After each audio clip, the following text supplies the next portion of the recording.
Como foi visto nas ruas hoje, a população já começa a entender que é necessário baixar a taxa de juros para a economia do Brasil voltar a crescer.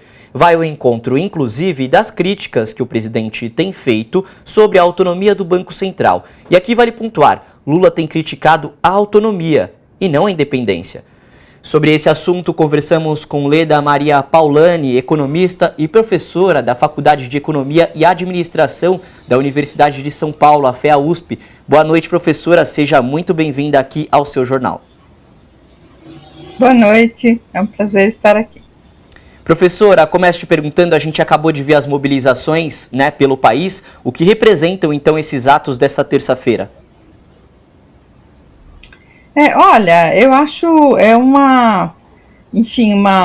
são boas notícias, no sentido de que a população está se mobilizando em relação a temas que normalmente são muito distantes dela e dos trabalhadores, e os trabalhadores nunca têm uma ideia muito clara sobre o quanto essas decisões de política econômica, de política monetária, afetam as suas próprias vidas, Então, a gente vendo agora essa mobilização dos sindicatos, esse chamamento a um posicionamento contrário a essas taxas de juros elevadas, é uma mudança no cenário político aí que é muito bem-vinda, porque certamente será preciso uma pressão de toda a sociedade para reverter essa situação.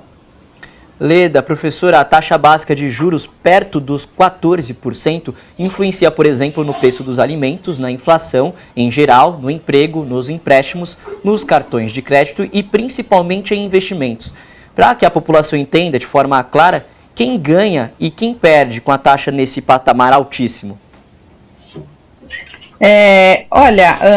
O principal impacto de uma taxa de juros tão elevada é justamente a dificuldade da retomada de taxas mais elevadas de crescimento e, portanto de emprego,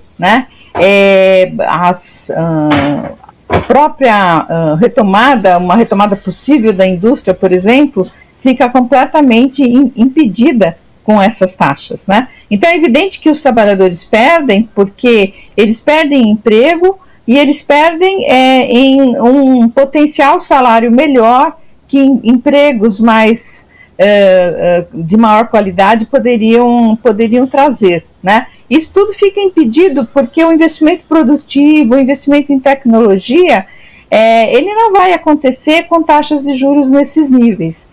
Então, quem ganha é quem detém riqueza financeira, quem carrega os papéis do governo e que acaba se beneficiando dessa taxa de juro real muito elevada. Ou seja, a pessoa prefere deixar no investimento do que investir numa empresa. Professora, a gente tem também um bolsonarista na presidência do Banco Central, vale lembrar, e foi sob a gestão dele, Roberto Campos Neto, que o banco passou a ter a dita autonomia. Ele deve ficar à frente do BC até dezembro do ano que vem. Tem como garantir que ele não atuará de forma política, que ele nega ter até lá, se é que é possível? Eu acho que tem essa questão política também, evidentemente, porque ele de fato sequer se portou, como deveria se portar um presidente de uma instituição, em princípio autônoma, se posicionando politicamente, mas mais do que isso, eu acho que esse perfil dele claramente vai privilegiar sempre os interesses financeiros, os interesses da riqueza financeira.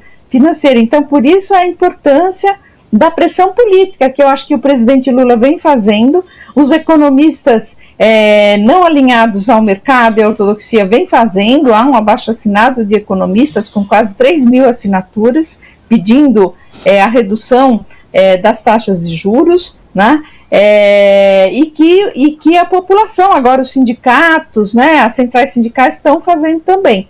Então, acho que isso tudo é fundamental para monitorar aí um pouco o comportamento desse presidente do Banco Central e impedir que o Banco Central seja tão submisso, tão subserviente aos interesses financeiros. Professora Leda Paulani, professora titular da USP e também economista, obrigado pela participação aqui ao seu jornal. Sempre bem-vinda para esclarecer essas dúvidas de interesse dos trabalhadores. Eu que agradeço. Deixo um abraço a todos. Um abraço, uma boa noite.